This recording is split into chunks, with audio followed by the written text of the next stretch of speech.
Good morning, boys and girls, and welcome back to another exciting edition of Distinct Voices, Diverse Perspectives with your host, me, Mrs. Inman.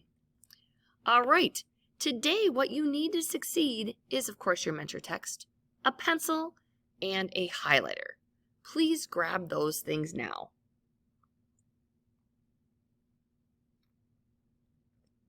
Okay, for lesson 12, our goal is I can use context clues and inference to determine word meaning.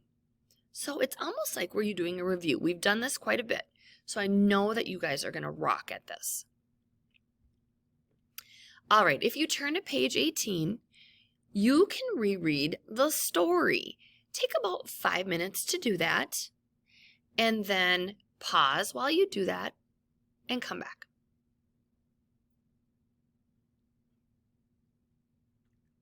All right, welcome back. So let's break down how our context clues and some of the things we can use to figure out the meanings of words. So of course we've got inference. So inference is the meaning isn't there. It's not given, but we can take different clues like a detective throughout the text and make an inference about what that word means. Of course, you've got your definition. The meaning of the word is explained already in the text. Sometimes you get an example. So an example of the word is in the sentence or in a nearby sentence. So that's why we have to be detectives and look very closely. Antonym. So a word with the opposite meaning is used in the sentence or in a nearby sentence. And of course, your synonym, which it's words with similar meanings are used or near the sentence. Okay, turn to page 19, and let's find the word perched. Circle that.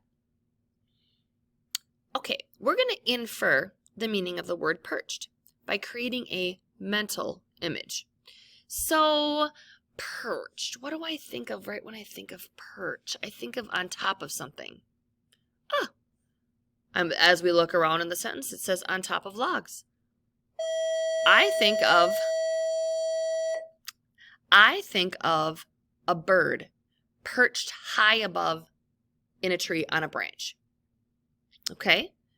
So here, on top of logs. And it's talking about these big loud machines pounding logs vertically, which is up and down, into the mud a half a kilometer from shore. So it's out in the water. So perched is sitting high above something. Now I've highlighted also at the bottom, instead of building on the hills, they're expanding in the water. Well, obviously they're not building underwater, right? They're building above the water.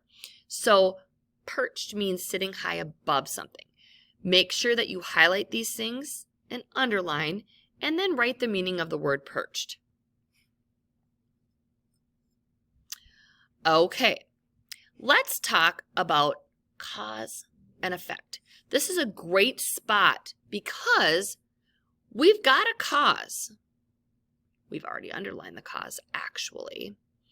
So our cause is that big, loud machines were pounding logs vertically into the mud a half a kilometer from shore.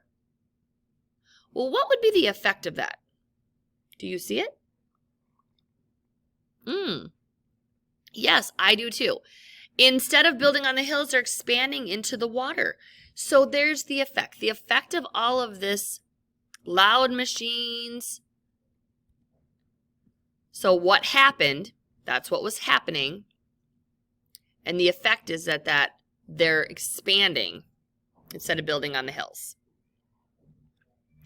All right, let's take a look at in paragraph 5, the word nestles. Now, not Nestle Crunch candy bar, boys and girls, okay?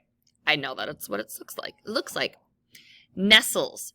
So let's take a look. Nestles. I'm thinking of what that might mean in my head.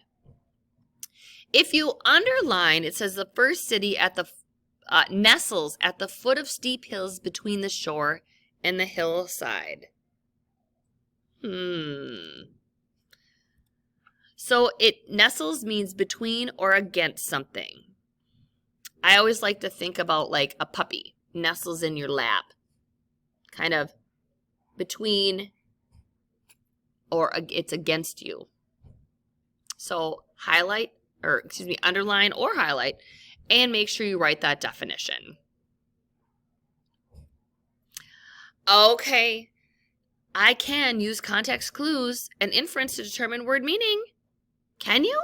Are you a 4, a 3, a 2, or a 1? Please mark that in your mentor text, and I will see you tomorrow.